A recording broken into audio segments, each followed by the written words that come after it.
Hello everyone. In today's lecture we will discuss about mass defect and binding energy. Mass defect. The difference in mass before and after a nuclear reaction takes place is called the mass defect. The larger the mass, the larger the amount of energy that will be released in the reaction.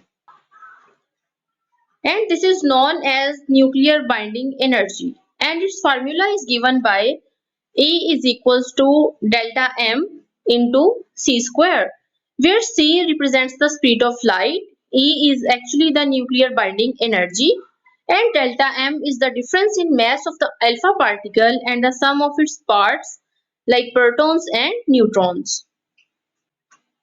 And this is known as the nuclear binding energy.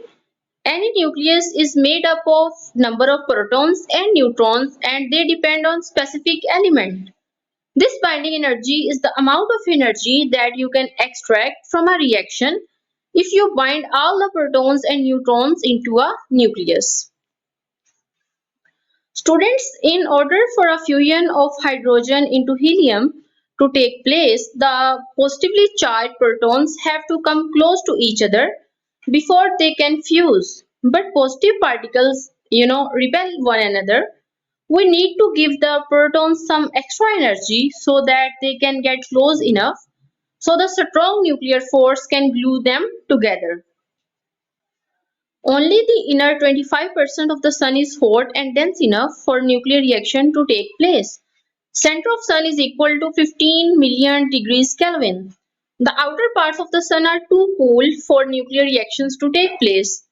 Since hydrogen is slowly being transformed into helium in the core of a star, this means that star is slowly using up its fuel. The core of the sun and other parts of the sun are represented by this diagram.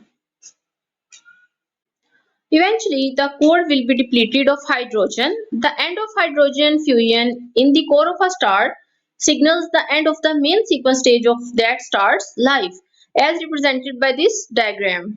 That star moves out of the main sequence and move toward other stages. The heaviest element that can be formed by the nuclear fusion process is iron. A star that has accumulated iron in the process of nuclear fusion has nothing left for the star to freedom. Iron can't be used as a fuel and the star must die. This is sometimes known as the iron catastrophe, which lead to the death of a star. Iron catastrophe is represented by this diagram. Students, the curve for the binding energy is given by this one, where on a horizontal axis we have taken a mass number and on a vertical axis it's the binding energy per nucleon, and it's a curve that is represented over here. Students, this is all about this lecture where I have discussed about the mass defect and the nuclear binding energy. Thank you so much.